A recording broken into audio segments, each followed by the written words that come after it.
തെരഞ്ഞെടുപ്പ് അടുത്തതോടെ നേതാക്കൾക്കെതിരെയുള്ള ഏത് നീക്കവും തെരഞ്ഞെടുപ്പിനെ ബാധിക്കുമെന്നിരിക്കെ ഇപ്പോൾ മധ്യപ്രദേശിൽ നിന്നും BJPക്ക് അനുകൂലമല്ലാത്ത വാർത്തകളാണ് പുറത്തേക്ക് വരുന്നത്.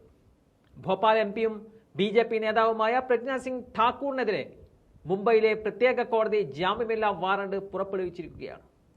2008 മാലേഗാവ് സ്ഫോടന കേസിലെ പ്രതിയാണ് ഠാക്കൂർ. കോടതിയിൽ വാദം കേൾക്കുമ്പോൾ പതിവായി ഹാജരാകാത്തതിനെ തുടർന്ന് കോടതി ഇപ്പോൾ വാറണ്ട് പുറപ്പെടുവിച്ചിരിക്കുകയാണ്.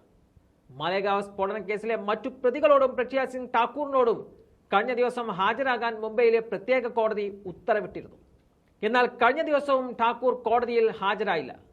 പകരം അദ്ദേഹത്തിന്റെ ആരോഗ്യനില തൃപ്തികരമല്ലെന്ന് ചൂണ്ടിക്കാട്ടി ഠാക്കൂറിന്റെ അഭിഭാഷകൻ ഇളവ് ആവശ്യപ്പെട്ടിരുന്നു. എന്നാൽ പ്രത്യേക ജഡ്ജി AK ലഹോട്ടി അപേക്ഷ തള്ളുകയും പ്രജ്ഞ സിംഗ് ഠാക്കൂറിനെതിരെ വാറണ്ട് പുറപ്പെടുവിക്കുകയും ചെയ്യുകയായിരുന്നു. ഇതോടെ ഇനി കോടതിയിൽ ഹാജരാകാതെ ഉരുണ്ട് കളിക്കാൻ പ്രജ്ഞ സിംഗ് ഠാക്കൂറിന് സാധിക്കില്ല.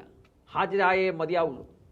മാലേഗാവ് സ്ഫോടന കേസിൽ മാർച്ച് 20-നകം റിപ്പോർട്ട് സമർപ്പിക്കാനും NIA കോടതി ഉത്തരവിട്ടിട്ടുണ്ട്. നാസിക് ജില്ലയിലെ മാലേഗാവിൽ ഒരു ബോംബ് സ്ഫോടനം നടന്നിരുന്നു. ഈ സ്ഫോടനത്തിൽ 6 പേർ കൊല്ലപ്പെട്ടിരുന്നു. 100ഓളം പേർക്ക് പരിക്കേൽക്കുകയും ചെയ്തിരുന്നു.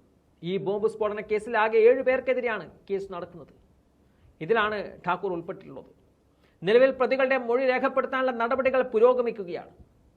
കഴിഞ്ഞ കുറച്ച് ദിവസങ്ങൾക്ക് മുമ്പ് ആദ്യ സ്ഥാനാർത്ഥി പട്ടിക 195 പേരുടെ പേരുകൾ BJP പുറത്തുവിട്ടപ്പോൾ അതിൽ പ്രജ്ഞ സിംഗ് ഠാക്കൂർ ഉണ്ടായിരുന്നില്ല. അവരുടെ സീറ്റ് മറ്റൊരാൾക്ക് നൽകിയായിരുന്നു പ്രഖ്യാപനമുണ്ടായത്. അതിൽ മോദിയാണ് തനിക്ക് സീറ്റ് നിഷേധിച്ചത് എന്നത് ഠാക്കൂർ തുറന്ന് പറയുകയും ചെയ്തിരുന്നു. ഇപ്പോൾ ഈ സാഹചര്യത്തിൽ ഈ കേസിൽ വാറണ്ട് പുറപ്പെടുവിച്ച സ്ഥിതിക്ക് എന്താകും അടുത്ത നീക്കമെന്നത് കണ്ടു തന്നെ അറിയാം.